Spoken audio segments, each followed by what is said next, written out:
YouTube, there's a new rush in town. Yes, there's a new strategy that is plaguing some players. And this one I find a bit more interesting than some of the ones I've shown you. So we've got the legend of Red Phosphoru here. Basically the player who tries to play the game a little bit differently, for better or for worse. And he's playing as the Shu. The Shu, a new civilization. And you can see some of the bonuses here. Capture Age actually makes that very easy now. We're going to speed through a couple games of this strat, as we always do. But first, I want to say thank you very much for watching. It's been a very stressful week for me. And just kind of dialing back a little bit and some things outside of AoE so I can focus a little bit more on the content. And it's been a long time now. I was just talking to someone the other day about how it's been almost been 11 years. So thank you for watching. I'll leave it at that.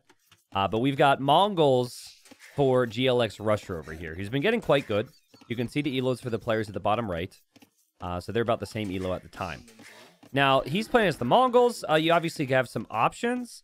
I have reviewed a lot of games with this strategy. Phosphoru is going to try and go War Chariot, which is a new unit, which we'll get to. So before we really get into the War Chariot, a lot of people have decided that the best way to play Phosphoru style is, or against him, is to go Fast Castle. Because a lot of the builds that he would make or go for would be about shredding feudal units, right? So organ guns, really insane. Hussite wagons, really good against feudal units. The list kind of goes on. And there is a playlist, by the way, in the description if you want to see all the different crazy all-in strategies Phosphoru has gone for. I highly suggest that because we have so many videos now. But in this game, Rusher has decided he's going to go Fast Castle. And I don't really know how much he knew at this time. I do have a really fun game that may come up later on this week where these two played, where things played out very differently. And I believe that was after this game. So it's still kind of early stages.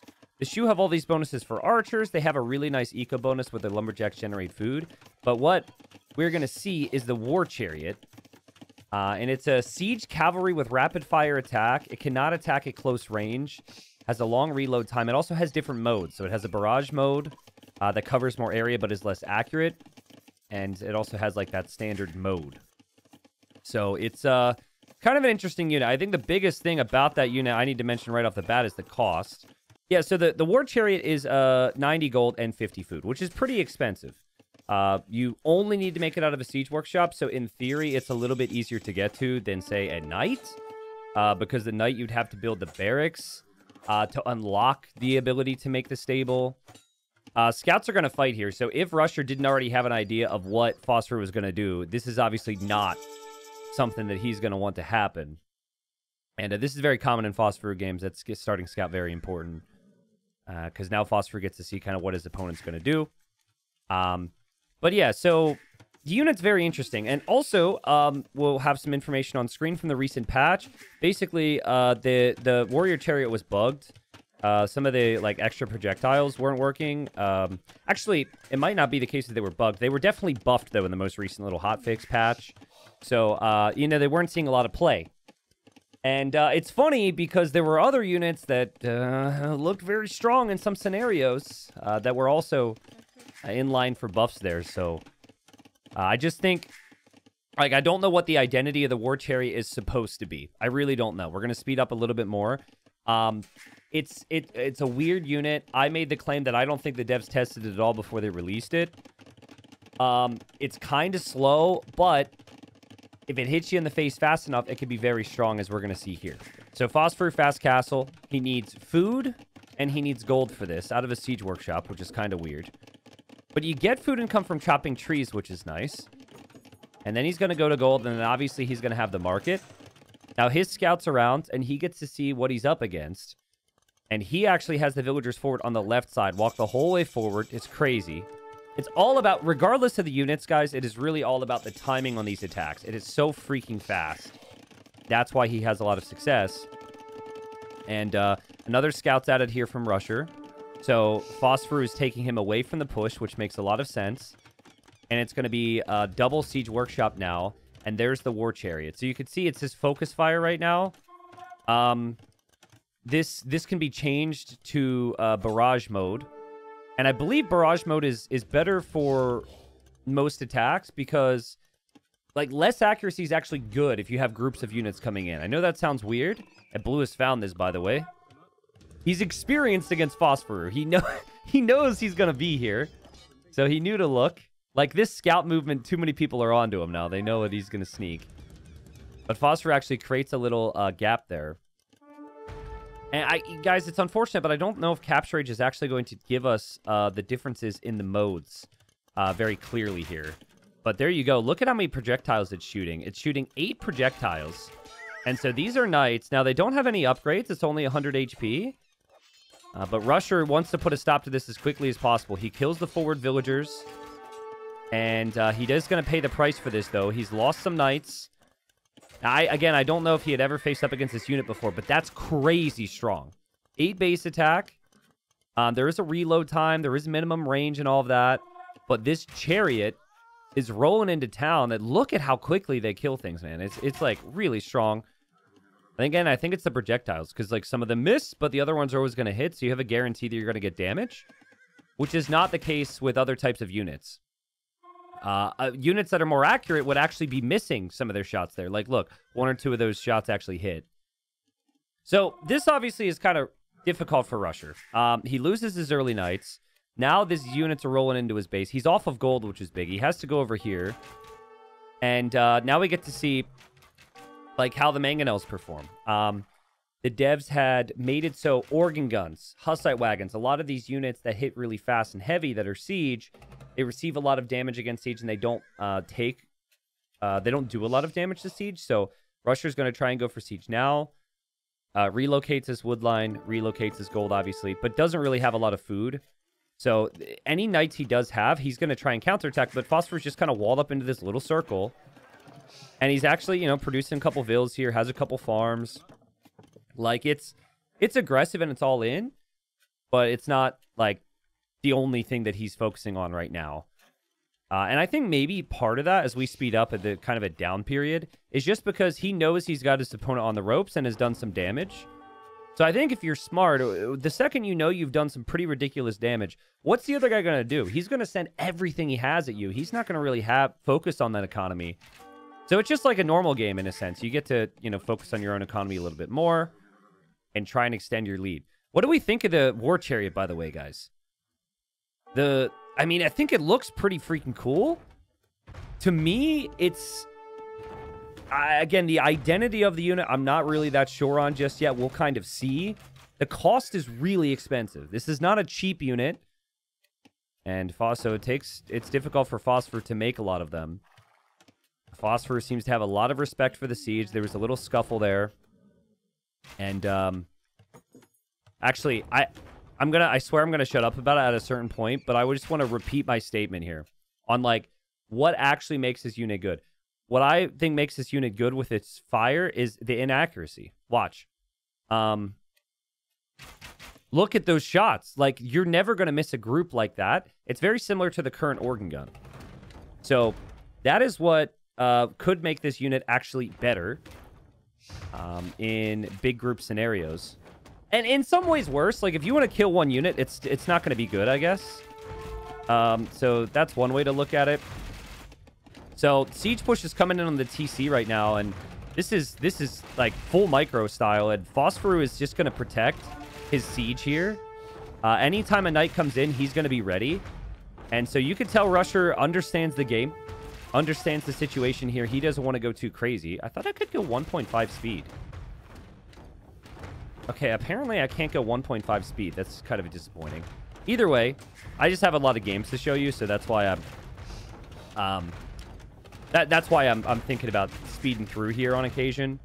But Rusher's stayed pretty consistent. He's collected 500 more resources. The KD's 5 to 4. He has to kill this, and if he kills this, things could start to turn around for him a little bit. He's starting to make some more knights out of the stable. Gets that last knight before the stable goes down. But there he goes with 2 of the knights.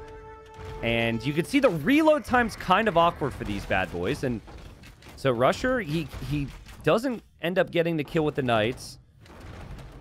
And part of this attack is it just makes you panic. You're getting hit so quick. You have to deal with it. But then you're not ready to deal with it. You don't have the army to deal with it yet. And so then you have to wait. And then if you wait, then you just die. It's so high intensity. And Phosphoru knows, again, this is a key moment to micro. The opponent's going to be coming in and is producing double mangonel behind this.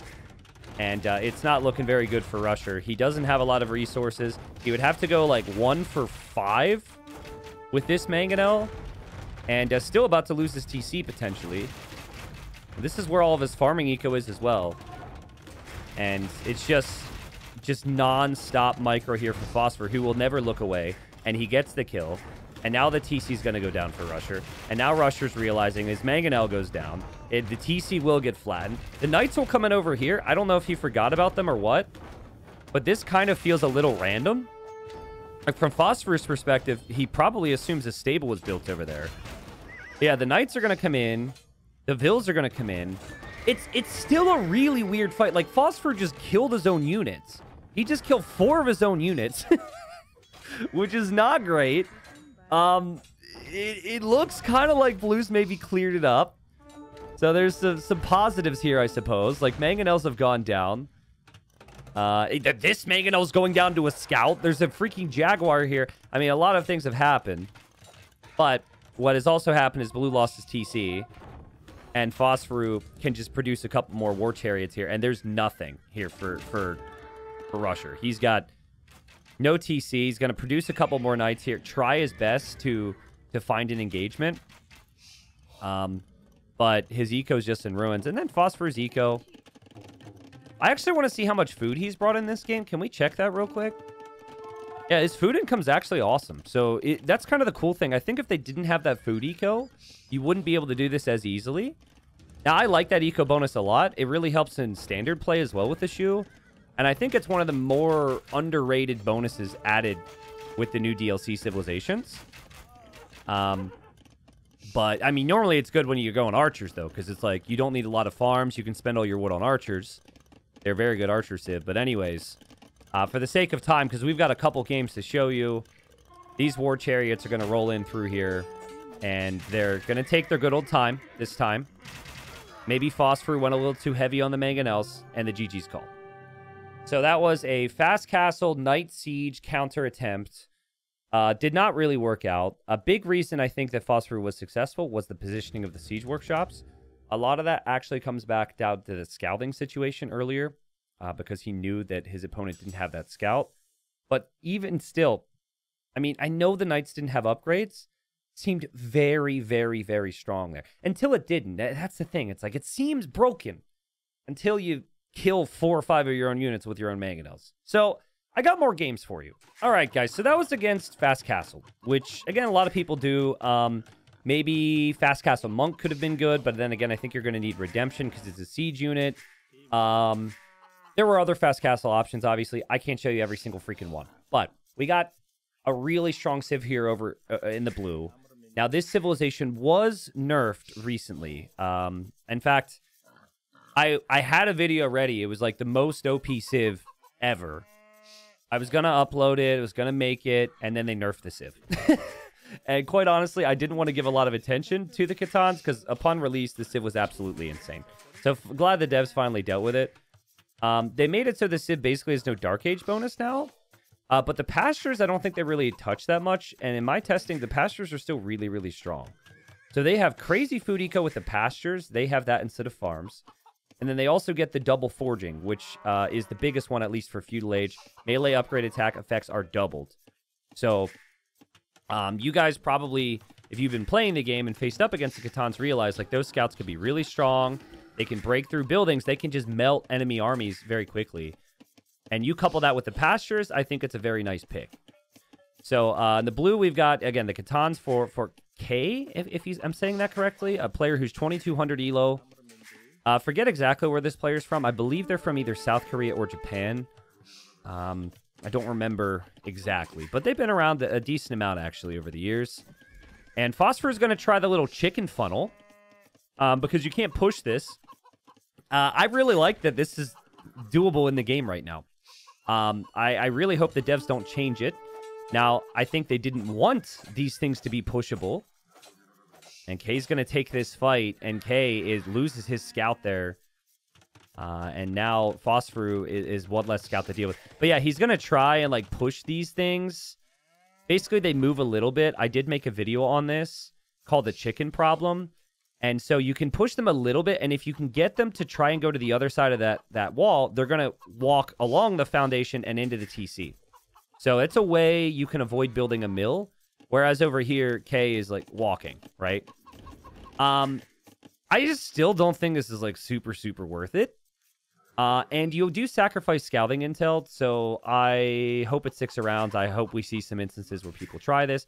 I've seen a lot of instances where this is not exactly good. But anyways, we've got the chicken funnel happening.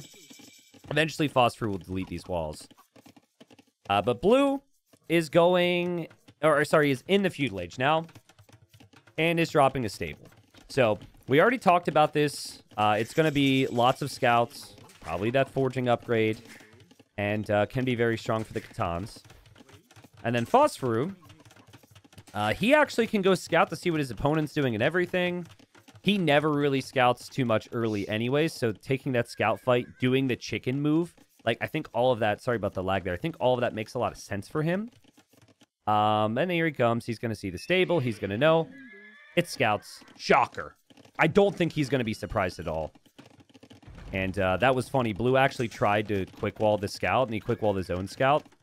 He just wants to get that kill so he can move forward here. And again, Phosphoru going to take him away. Now, we're going to slow it down a little bit here. So, it's still early days with this strategy. It's very expensive on gold, which isn't that big of an issue for a player like Phosphoru because he uses the market so much, and he usually has vills on gold. And then it's also food. But that's like double gold, if you think about it, because you need to buy the food because you're probably not going to have a ton of food eco. So really, priority number one's got to be, like, take him off the gold. And unlike the strategies that, he goes to stone for and you get a castle, there's nothing protecting the eco except for units. So I think the castle ones are really strong because the castle obviously just kind of, like, protects everything in the area. You also can't go for the castle one quite this quickly. Double siege workshop on the front there for Phosphoru. And here comes Blue lurking around, and Blue's like, all right, I'm ready to kill. I'm ready to get some damage in. And that damage is all... I mean, if you're going to find damage, it's going to be in here. Right? It's going to be in here. Hasn't seen the siege workshops yet, which I find interesting. Scouting around the map, too, just in case Phosphoru was sneaking. But now at least he's like, okay, okay, he's not going to come to my base. And war chariots are on the way. So you'll see on occasion, Phosphoru is selling some wood, maybe buying some food. You don't actually need the blacksmith. The blacksmith upgrades do not affect the war chariot. So he actually deletes that and seemingly ready to go for a big push. And what I really like that Blue is doing right now is he's not stopping production with scouts. So he's continuing to produce here. So many people just kind of stop. And then, yeah, you only have like 7 feudal units. You're going to die to Castle Age. But you still got to be thinking that the eco, especially with the Catans, is going to be better. Even if your fights are worse, your eco is going to be better. That's the thinking. And so here come the first 2 war chariots. And they're ready to do their thing. And we've got the scouts. They do have the double forging. The thing is, though, the Catans do not get bloodlines. Also, no loom for Blue, which is kind of crazy. I respect it. He's just determined not to allow the opponent to get to his base, I suppose. And hey, if you skip loom, you have 1 extra villager working, so a little bit of greed isn't too bad. So I don't know fully what Phosphoru is doing here with these vills. Like, I'm thinking, is this necessary? I feel like he just needs to move into his opponent's base. Blue sees those war chariots now. Has an idea they're there. You see what I mean with that scout. Tries to run away. And he's getting hit anyways. I hate that, by the way. I hate the change they made to the organ gun. I'm never going to love that when units are designed that way. Just sharing my opinions. And here come the scouts. Obviously, the vills are going to die. And let's just see how quickly these war chariots die. It is 37 villagers versus 24 right now. And the war chariots do have that little reload time to deal with. So 2 of the war chariots have gone down. That's going to be 3 of the war chariots down. That's going to be 4 of the war chariots down. And this is an economy that is getting progressively worse as well if you are using the market. Because the prices go up and or down depending on what you're looking at. But problem for Blue is he did lose a decent amount of scouts there. And then also a lot of these units are weak right now. So this is where I find it so funny, guys. It's so funny. People just are so instinctive. They can't change their thinking. I love this crap. What does he do? He clears up his opponent's army, and he's like, let's go raid the eco. Stop doing that against someone like Phosphoru. Dude, his eco's crap. You can't, and you can't hit his eco. That's the thing. The whole strategy is designed. You can't really counterattack. Now, I don't actually hate trying to hit his eco in general. It's just funny to me how, you know, the scouts probably are going to be needed here. And so what happens is he's focusing on microing these scouts. He's desperate for some damage. And the other scouts go right into an army. His rally point's now set on the front. And now this is starting to get a little dangerous because we've got another army of war chariots. And Phosphoru's not waiting around. He should recognize as well that this is just army that isn't going to defend the main attack. And these war chariots, they could be really, really strong here if they hit now. So a couple of villagers go down. Loom still isn't in, by the way, for Blue. And Blue's going to consider the engagement. You can tell really struggling. Rally point again. You got a couple scouts that go down there. He's trying to do a lot over here. Looks like he sniped a villager. So snipe 3 this game now. That's not bad. And Phosphoru, I think pulling back because he knows his opponent's probably going to engage. And he wants to mass up a couple more units here, which is really smart. I think losing, like if you have 10 units, you want to engage with all 10 here, right? And that would be similar logic for Blue. He's got 15 scouts. I think he's going to need the numbers. Blue has collected 2,000 more resources than his opponent. But the military count's pretty similar here. And dude, those scouts are doing it. They're running past and they get completely obliterated. Again, you can't really micro against these things. But he's trying to pick off reinforcements, which is good. He does get a pick off there. Now he's going to attack the gate. Phosphoru's still trying to group up those chariots. That gate's going to go down very quickly. If this isn't a proper quick wall, this could be disastrous. But the houses come up. The one on the war chariot's getting some kills from behind. And Phosphoru keeping the units out, and the scouts just kind of melting like butter right now. Going down very quickly, and here come the chariots on the move. And Blue still waiting. It's still massing those scouts. Still thinking that the crazy Catan eco is going to be enough. And that all-in scouts is going to be able to beat this. This is kind of crazy about pastures. They seem very weak. I mean, maybe it's just these war chariots are really strong. But the pastures, they just disappear against these things. Did you see that? So Red Phosphoru is just deleting his opponent's pastures right now. And there's a lot of eco now that's like inside of that town center. There's a lot of eco that's moving around. And we're growing ever so close to that big fight. It's like, you know what's going to happen. Blue either wins the game because he's going to maintain a 24 villager lead, or he doesn't. We've got 10 war chariots. 10. And Blue's going to get Loom, and Blue's got 24 scouts. So here he goes. So what I would do is you get the one group of scouts to go behind, and the other group of scouts patrols in from the front. He kind of didn't do what I just said. He kind of just patrolled in general, which gave Phosphoru an opportunity to kind of hit and run a little bit. And dude, I can see why Phosphoru thinks this strategy is overpowered. There's 7 war chariots left. They have 27 total kills. And like, that was everything Blue had. It's 45 kills, 12 deaths right now for Phosphoru. And Blue's just got like, he's just kind of got nothing left in the tank here. The scouts were fully upgraded based on what's possible for the Catans. Not fully upgraded in general. I think Bloodlines is a really big deal. But yeah, now the pastures are going to start to go down.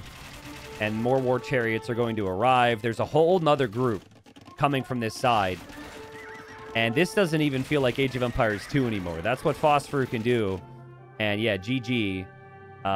26 war chariots created in the game. And quite a few kills there. 53-12. War Chariot seemingly beating both the fast castle and also beating the feudal play. Seemingly, okay? It seems impossible. The unit's busted. Phosphoru's messaging me. He's saying, hey, this is crazy strong. His elo's gone up. All these things. Well, I got one more game for you. Yep, that's right. I played him. And it's so funny. I literally told myself I'm going to play one more game, and then I'm going to make the video on this Warrior Chariot rush. And I ended up getting a game against him. So here I am. I'm over here in the blue. And I wanted to test the strategy that I had used before against these all-ins, against these low eco all-ins. I picked the Khmer. I even say I was just going to record a cast of this. Phosphoru playing as the Shu. I knew he was doing this. I hadn't actually watched the games I just covered. I had seen some other games. But obviously, I watched like maybe a dozen or so. And I was just always thinking about how, like, what I could do against it. And my feeling was that Feudal Age play, much like Kay just did, would be very strong. And so, anyways, Phosphoru and I not going to lame each other here. We have done that a lot in the past. I appreciated the hands-off of lame approach from Phosphoru. And already thinking about taking this gold. Already thinking about doing his thing. And I'm just going to go scouts. I'm literally going to do the simplest thing. I'm just going to make scouts. I'm going to continue to make scouts. Phosphoru is asking who I was. I don't know. He's got a mod on that like doesn't show the chat and who his opponents are, which I don't fully understand. Also, you want to see something that's just going to make your eyes bleed? Here's a screenshot of like what his game looks like. His buildings don't even look like actual buildings. It's just freaking icons.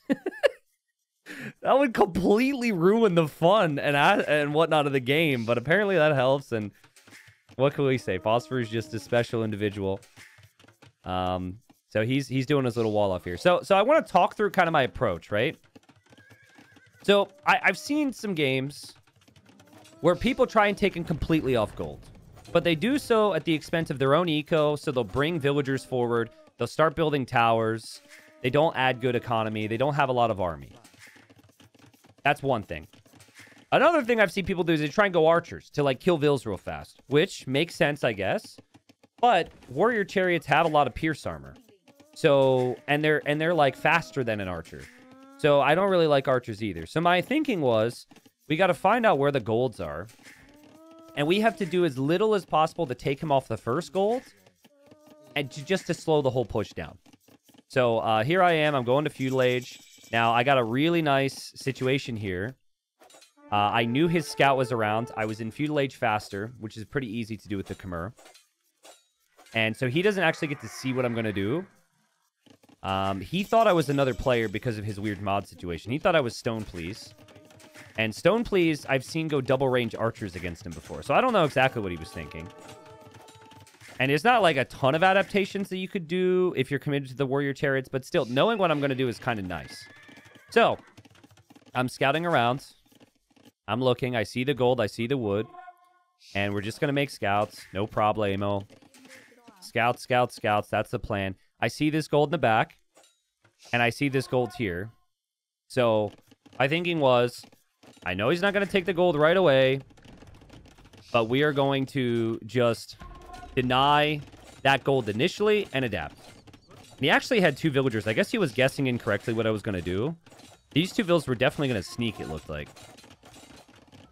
So, two villagers going forward is not going to hurt my economy. And now I'm, you know, I'm not going to stop. I'm not going to keep making scouts. Or, sorry, I'm only just going to keep making scouts. Now, guys, I wish I could, like, show you an example and just, like, show you the middle of a game. But on the topic of Catan scouts, they kill very quickly because of the extra attack, but they also die very quickly. There was in the 2v2 tournament I played recently, we actually didn't pick the Catans early, and our opponents did in one round on Arabia. And we just kind of felt in Feudal Age, they just die to archers because of lack of bloodlines. So here I go. I see I'm working around. I know he can't take that gold. So I'm going to try and get some damage in here. I actually micro this horrendously. I should have been more patient, in my opinion. I lose 2 scouts. But we kill a villager. And we're already up by, like, what, 7? Because he's going to produce the warrior chariots. And now we know he's going to go to that back gold. So, yeah, like, I like Khmer because the farms are really freaking fast, no matter where you put them. And then you don't need the barracks. You can just go insta-scouts, which is sick. They're not going to add spearmen with it, or he's not going to add spearmen with this rush. And then if I need to hop in and out of houses, you can. But I'm just thinking fully upgraded scouts, good farms, whatever. And scouts are going to loop around this way. Now, Phosphoru, in the previous game, just had this tiny little wall off. But now he's had to move to the back. And now he has to wall a little bit more. And now he hasn't moved forward yet, which has bought us a lot of time simply because that tower went up on the gold. And then, remember, I didn't see the previous games. I'd seen other games, but I didn't see the previous games. I did have an oh crap moment when my units died there. I didn't get to pick off that vill. We've got forging on the way. I didn't even build a mining camp because I just need 100 gold for bloodline. So I just walked over here to get some of that gold with a couple villager trips. And now, I don't think you can do this every game, but I had the villagers here, and it just kind of felt fun to try. It's just satisfying when a player is using the market this much. I mean, look at this. Market, market, market, market, market. Taking the market away is a pretty nice play. So that's my thinking. And I had some decisions to make here because I see his armies here. I know he might show up to my base at some point. I still only have one stable. I'm just now getting armor. I'm just now getting bloodline. So I'm only going to have full upgrades on like 9 units. I saw his units, and I'm like, okay, I should go deal with that. But I just couldn't help myself. So I even brought the 2 villagers here. And I'm essentially telling myself, be patient with the scout numbers. Do not lose any scouts unnecessarily. Vills, you can hop inside of houses. I added a couple houses nearby so I could hop in and out. Remember, he needs food to produce this. And this is my favorite part of the whole video, maybe, even though it's way less exciting for you guys. He buys 100 wood, okay? So he buys the wood, so he builds a lumber camp, because he's going to need the wood for another market. So that market's going down. I'm not freaking leaving, dude. I'm not freaking leaving. And obviously, he knows he's going to feel some pain. I lose some vills. But job accomplished. And now he has, you know, just that one siege workshop still producing some war chariots. And now I'm going to bring everything back to pounds. So this was my test. I didn't see anyone go full feudal scouts only. This was my test. It's like, I'm thinking this should work. I'm certainly going to have the better economy. And so I described it in the previous game. You patrol with half the group. You pull the other group around.